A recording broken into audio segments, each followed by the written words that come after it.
பல குற்றவாளிகள் தப்பிவிட்டார்கள். திருவேங்கடம் என்கவுண்டர் உண்மையை என்கவுண்டர் செய்து விட்டார்கள். யாரோ ஒருவரை மறைக்க முயல்கிறார்கள். யாரோ ஒரு நபரை ஒரு பெரிய பிக் ஷாட். இப்ப இந்த கொலை குற்றவாளிகள் ஒவ்வொருத்தரும் இப்ப வெளியே வர ஆரம்பிச்சிட்டாங்க. மீண்டும் ஆம்ஸ்ட்ராங் குடும்பத்தின் மீது அவர்களுக்கு ஒரு கோபம் இருக்கு. ஆனந்த் அணி வலிமை பெறுகிறது, ஆம்ஸ்ட்ராங் பொற்குடி அணி வலிமை இழக்கிறது. அறுவை சிகிச்சையில் கத்தை என்பது வரலாறு, ரோபோட்டிக் சர்ஜரி என்பது இன்றைய கூறு. தங்கம் புற்றுநோய் சிகிச்சை மையம், நாமக்கல் மற்றும் கான்பூர். சார் வணக்கம். வணக்கம். ஓராண்டு காலம் ஆகிறது திரு ஆம்ஸ்ட்ராங் அவர்களுடைய கொலை நடந்து ஜூலை மாதம் வந்த பிறகு. இதற்கிடையில பல சிக்கல் பேசப்படுகிறது. ஒரு பக்கம் திரு ஆனந்த் அவர்கள் மீது அடுக்கடுக்கான குற்றச்சாட்டை திருமதி பொற்குடி ஆம்ஸ்ட்ராங் அவர்கள் வைக்கிறார்கள். அதே தரப்புல இவங்களும் குற்றச்சாட்டை வைக்கிறாங்க. இந்த இரண்டு குற்றச்சாட்டில் எந்த குற்றச்சாட்டு மிக முக்கியமான குற்றச்சாட்டாக பார்க்கப்படுகிறது? இல்லை, ஆம்ஸ்ட்ராங் கொலை வழக்கு அது சிபிஐக்கு மாற்ற வேண்டும் என்பதுதான் ஆனந்துடைய குற்றச்சாட்டும் பொற்குடியுடைய குற்றச்சாட்டு. இரண்டு பேரும் சிபிஐக்கு மாற்ற வேண்டும் என்று விரும்புகிறார்கள். இது எப்போ? ஒரு வருடத்திற்கு முன்பு. இப்போ ஒரு வருடத்திற்கு பின்பு ரெண்டாவது பிரிச்சுக்கணும். பல குற்றவாளிகள் தப்பி விட்டார்கள். பல குற்றவாளிகள், கொலை சம்பவத்தில் ஈடுபட்ட குற்றவாளிகள், அது காரணமான குற்றவாளிகள் இல்ல, ஏதோ ஒரு குற்றவாளிகள், பல குற்றவாளிகள் தப்பிக்கப்பட்டார்கள். திருவேங்கடம் என்கவுண்டர் உண்மையை என்கவுண்டர் செய்து விட்டார்கள். எதை? உண்மையை. ஆமா, குற்றவாளி கொல்லப்பட்டதற்கு பிறகு உண்மையும் கொல்லப்பட்டு விட்டது. குற்றவாளி உண்மையை சொல்லக்கூடிய நபர் என்பதால் கொல்லப்பட்டார், அப்படி புரிஞ்சுக்கலாம். உண்மையோட புதைக்கப்பட்டார்.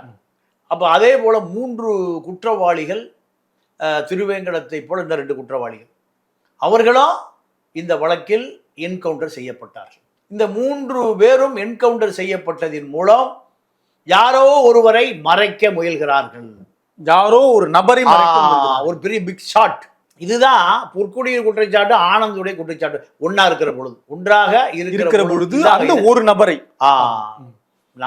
அதாவது 30 குற்றவாளிகள். அதுல 30 குற்றவாளிகளும் மிகப்பெரிய ஒவ்வொருத்தர் மேலேயும் 10 மர்டர், 5 மர்டர், 15 மர்டர், இப்படிதான் அத்தனை குற்றவாளிகள். குற்றம் செய்தே தேர்ந்தவர்கள். அதாவது தொழில்முறை குற்றவாளிகள். கூலிக்கு கொலை செய்வது, வழக்கை வாங்குவது எல்லாமே அவர்களுக்கு அல்வா சாப்பிடுவதை போல தொழிலே அதுதான். இது காவல்துறையினுடைய கையாளகத்தனம். நீங்க கீழ்நிலை காவலர்கள் பாவம், அவர்களுக்கு சங்கமே கிடையாது. மேலிருந்து எது உத்தரவு வருகிறதோ அதை செய்தாக வேண்டிய அடிமைகள். சரி, இன்னைக்கு அந்த குற்றம் என்னவாக இருக்கிறது இரண்டு தரப்பில்?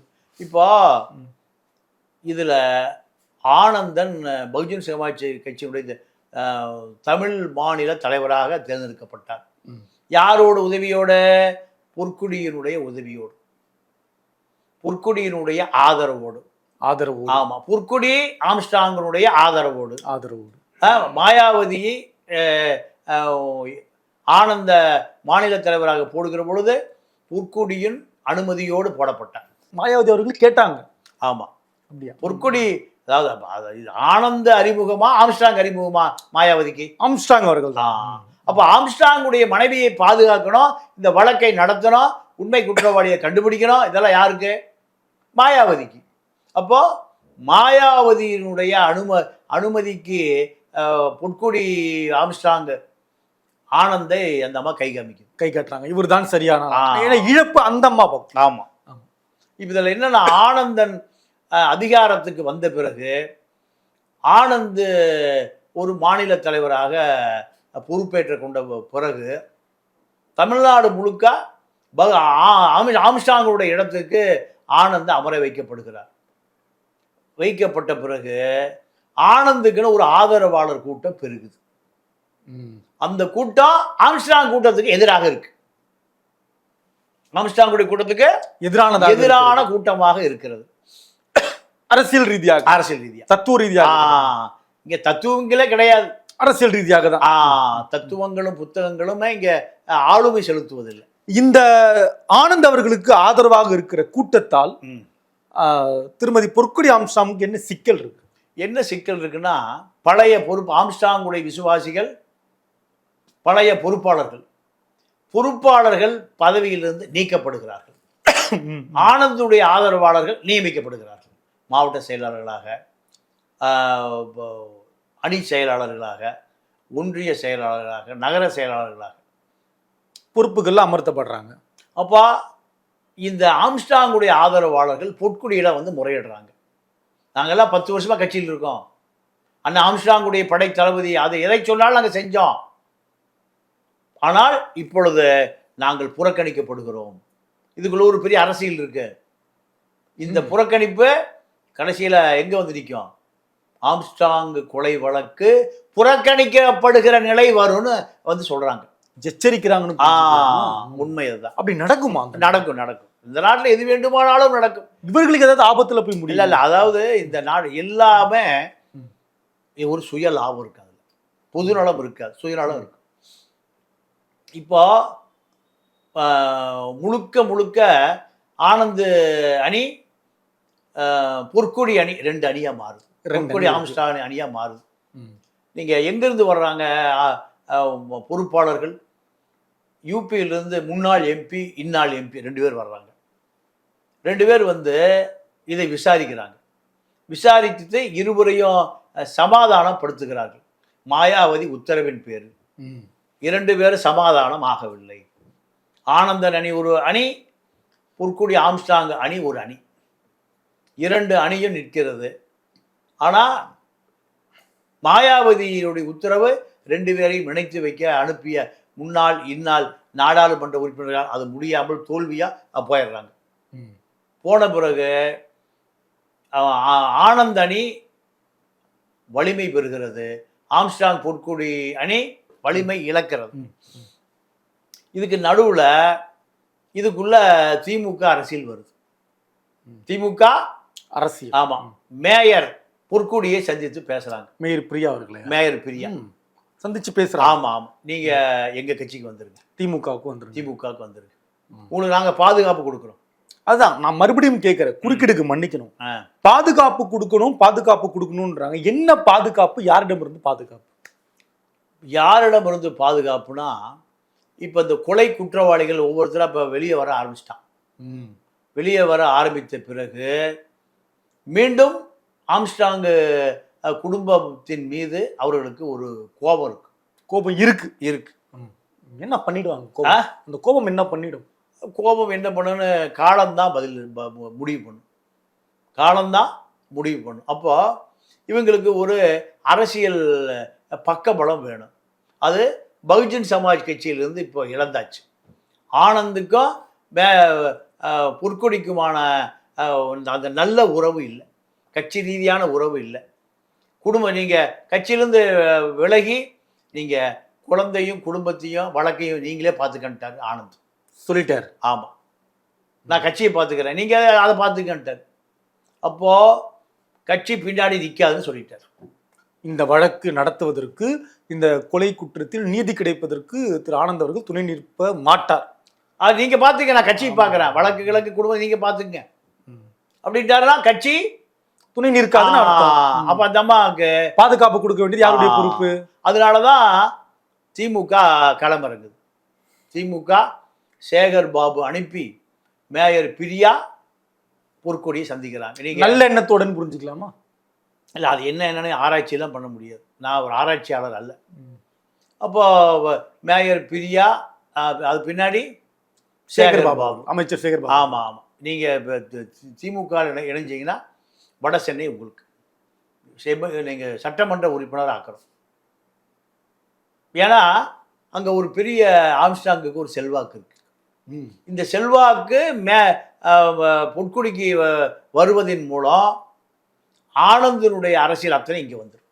அதாவது ஆம்ஸ்ட்ராங் அவர்களால் பயன்பெற்றவர்கள் பொற்குடி அவர்களோடு தான் துணையாக நிற்கிறார்களா? ஆமாம் ஆமாம். அப்போ நிர்வாகிகள் எல்லாம் இவர் பக்கம் இருக்காங்க. ஆமாம் ஆமாம். இல்லை, அவரு நியமித்த நிர்வாகிகளே தவிர ஆம்ஸ்ட்ராங்குடைய ஆதரவாளர்கள் ஆனந்திட்டு போகல.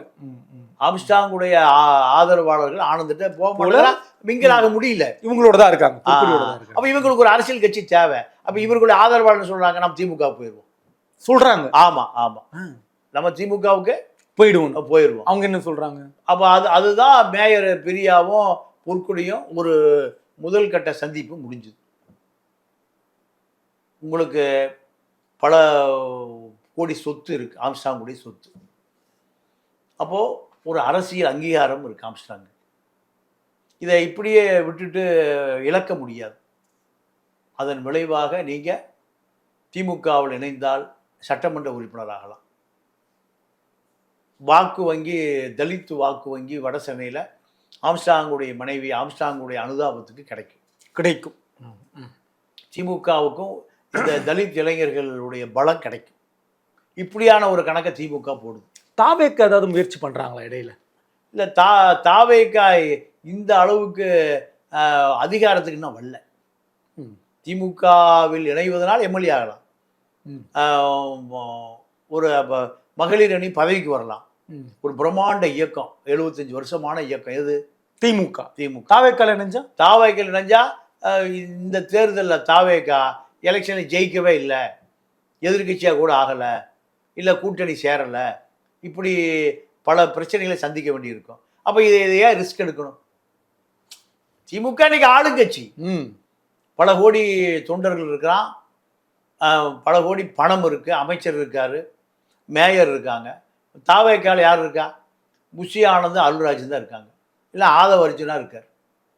இவர்களை வைத்து எதிர்கால அரசியலை தீர்மானிக்க முடியும். இந்த புரிதல் திருமதி பொற்கொடி ஆம்ஸ்ட்ராங் இருக்கு, தெளிவா இருக்கு. கணவரிடமிருந்து கற்றுக்கொண்ட அரசியல் அந்த மாதிரி தெளிவா இருக்கு. ஆனா அந்த குடும்பத்தை சார்ந்தவர்களை, திரு ஆம்ஸ்ட்ராங்குடைய குடும்பத்தை சார்ந்தவர்களை பொற்கொடி அவர்கள் மீது குற்றச்சாட்டு வைக்கக்கூடிய சில நிகழ்வுகள் நடந்துட்டு இருக்கு. அதெல்லாம் நடக்கத்தான் செய்யும். என்ன நோக்கத்துக்காக நடக்கும், யார் நடத்துறாங்க, என்ன காரணம்னா ஆம்ஸ்ட்ராங்குடைய பல கோடி சொத்து இருக்கு. பல கோடி சொத்து இருக்கு. அந்த சொத்துக்களுக்கு நீங்க நேரடி வாரிசா யார் வந்துட்டாங்க? பொற்கொடி வந்துட்டாங்க. பொற்கொடி வந்த பிறகு அந்த சொத்துக்குள்ள உற்றார் உறவினர்கள், நண்பர்கள் உரிமை கோருவார்கள். இந்த அம்மா அதுல உரிமை கோருவதற்கு விரும்பல. அவர்கள் உரிமை கோருவதை இவர்கள் விரும்பல. அவர் சச்சரவு வரத்தானே செய்யும். வெறும் சொத்துக்காக தான். வேற எந்த நோக்கம் இல்லை. நீங்க பல கோடி ரூபாய் சொத்துக்கு தான் உலகம் பூராமே பிரச்சனை. ஒரு சொத்தை இல்லைன்னா சண்டை வராது, நிலைமை இல்லைன்னா சண்டை வராது. இப்போ அவரு பழைய முன்னாள் புருஷை சட்டமன்ற உறுப்பினர் ரங்கநாதன், கௌரி சங்கர், இப்படி 3 பேர் தான் பழைய ரியல் எஸ்டேட் பார்ட்னர்கள். இவர்கள் 3 பேர்கிட்டையும் ஆயிரக்கணக்கான பல ஆயிரம் கோடி சொத்து இருக்கு. ரியல் எஸ்டேட் பண்ணி சொத்து இருந்தாலே அங்கே சண்டை வந்துடும், ஆஸ்தி இருந்தாலே ஆர்ப்பாட்டம் வந்துடும். இதுதான், வேற ஒன்றும் இல்லை. அப்போ பொற்கொடிக்கு சொத்தை காப்பாற்றுவதற்கு அரசியல் தேவை, தன்னை காப்பாற்றுவதற்கு அரசியல் தேவை. இந்த வழக்கு அம்போன்னு விட்டு இல்லை, அப்போ அதாவது வழக்கு மேற்கொண்டு முன்னேறக்கூடாது என்பதுதான் இருக்கக்கூடிய இங்கே அரசியல் கட்சிக்கு அத்தனை வேறு மார்க்கமான நோக்கம். என்ன நோக்கம்? எதனால் அப்படி உண்மையை நோக்கி நகர்ந்துடக்கூடாது. உண்மையை நோக்கி நகர்ந்தா பல முகத்திரை கிழிக்கப்படும். அப்படிங்களா? ஆமா, அதனாலதான் 3 என்கவுண்டர் நடந்தது, திருவேங்கடம் உட்பட. 3 என்கவுண்டர்ல பல உண்மைகள் மறைக்கப்பட்டு விட்டது, பல ரகசியங்கள் கொல்லப்பட்டு விட்டது. நீங்கள் கைது செய்யப்பட்ட குற்றவாளிகள் அத்தனை பேருமே பூந்தமல்லி ஜெயிலில் தான் இருந்தான். அறையில் போட்டு, தனி அறையில் போட்டு பூட்டான். சென்ட்ரல் ஜெயிலுக்கே போகல. ஏன்? இவர்களுடைய செய்தி இப்போ வெளியில் போயிடும். இப்படி பல விஷயங்கள் ஆம்ஸ்ட்ராங் கொலைக்கு பின்னணியில் மறைந்து கிடக்கிறது. அது எப்போ வெளியே வரும்? இந்த ஆர்ப்பாட்டம் தான் ஆனந்தன், பொற்கொடி, ஆம்ஸ்ட்ராங், திமுக, இப்படி ஒரு முக்கோண அரசியல் இப்போ போய்கொண்டு இருக்குது. இது எப்பொழுது இது ஒரு முடிவு பெறும்? பொற்கொடிக்கு எப்போ அதிகாரம் வரும்? அதிகாரம் வந்த பிறகு இந்த வழக்கு எப்படி தோண்டி எடுக்கப்படும்? இப்படி பல விஷயங்கள் ஒளிந்து கிடக்கிறது. இன்னொரு முக்கியமான கேள்வியும் இருக்கு சார். எப்போதுமே திரு ஆம்ஸ்ட்ராங் அவர்களோடு ஒரு கூட்டம் எப்பொழுதும் இருக்கும், தோழர்கள் இருப்பாங்க, பயணிப்பாங்க. ஆனா இந்த சம்பவம் நடக்கிற பொழுது அப்படி ஒரு அமைப்போ ஒரு கூட்டமோ இல்லை அப்படின்றாங்க. அது உண்மையா? எதனால அந்த நேரத்துல அவங்களா தவிர்க்கப்பட்டாரு? இல்லை, அது திட்டமிட்டு ஆம்ஸ்ட்ராங்க தவிர்க்க முடியாது. ஆம்ஸ்ட்ராங்கிட்ட இருக்கிற கூட்டம் எப்பவுமே இருக்கும். கொலை நடக்கிற சமயத்துல அவர்கள் விட்டு விட்டு போய் விட்டார்கள்லாம் சொல்ல முடியாது. எதேர்ச்சியா நடந்தது. அப்போ நண்பர்கள் விட்டு விட்டு போறாங்க அப்படின்னு தெரிந்தாலே ஆம்ஸ்ட்ராங் அலர்ட் ஆயிருப்பார். அப்படியெல்லாம் நடக்கலை. அதாவது தற்செயலாக எப்படி அவர் தனியாக இருப்பார்னு திட்டமிட்டு தான் அந்த கொலை முயற்சி நடத்தப்பட்டது. இதனால நண்பர்களை நம்ம சந்தேகப்பட வேண்டிய அவசியம் இல்லை. இந்த திருமதி பொற்கொடி ஆம்ஸ்ட்ராங் அவர்களுக்கு என்ன நீதி கிடைக்க வேண்டி இருக்கு இன்னும்? இல்லை, இப்போ அந்த அம்மா என்ன சொல்லுதுன்னா, உண்மை குற்றவாளி கைது செய்யப்படவில்லை. உண்மை குற்றவாளி என்று ஒரு நபரை அந்த அம்மா முடிவு பண்ணிட்டாங்களா இல்லை தேடணும்? இல்லை, அந்த அம்மாவுக்கு தெரியும். ஆமாம். அப்போ அது சிபிஐ வழக்கு வேணும்னு நினைச்சாங்க. இப்போ ஆனந்தன் அதை ஒத்துழைக்கல. வேண்டான்னு சொல்ல, ஒத்துழைக்கல. அவ்வளோ நம்ம அதை ஒரு கராரா சொல்ல முடியாது, கடந்து போயிடலாம். அப்போ அந்த அம்மா இப்போ ராஜீவ் காந்தி கொலையில கூட சோனியாவுக்கும் பிரியங்காவுக்கும் ராகுலுக்கும் உண்மையான குற்றவாளி இன்னைக்கு வரை கண்டுபிடிக்கப்படலைன்னு தெரிஞ்ச பிறகுதான் வேலூர் ஜெயிலில் வந்து நளினி அந்த அம்மா பார்த்தது. எத்தனை வருஷம் கழிச்சு? 91 எங்க 2030 வருடம் ஆயிடுச்சு. 30 வருடம். பல ரகசியங்கள் மண்ணோடு மண்ணாக மக்கி போய்விடும். பல மனிதர்களோடு பல ரகசியங்கள் மக்கி போய்விடும். அதே போலதான் ஆம்ஸ்ட்ராங் வழக்கு. அவ்வளவு பெரிய தலைவருக்கு அப்படித்தானா ஒப்பிட்டு பார்க்கும்போது இதெல்லாம் ஒண்ணுமே இல்லை. அப்ப திருமதி பொற்கொடி மீது வைக்கக்கூடிய அபாண்டமான குற்றச்சாட்டு அவதூறு எல்லாம் போய்தான் கடந்துதான் போகும். இல்லை, அதாவது கணவனுடைய மரணம் வந்து மனைவிக்கு தான் இழக்க முடியாத பேரிழப்பு. அப்போ அதை நம்ம அது அரசியலுக்காக ஒரு குற்றத்தை வெகு எளிதில் ஒரு பெண் மேல் சுமத்துவது பெரிய அபாண்டம். தொடர்ந்து பேசலாம். நன்றி, வணக்கம். அறுவை சிகிச்சையில் கத்தை என்பது வரலாறு, ரோபோட்டிக் சர்ஜரி என்பது இன்றைய கூறு. தங்கம் புற்றுநோய் சிகிச்சை மையம், நாமக்கல் மற்றும் கான்பூர்.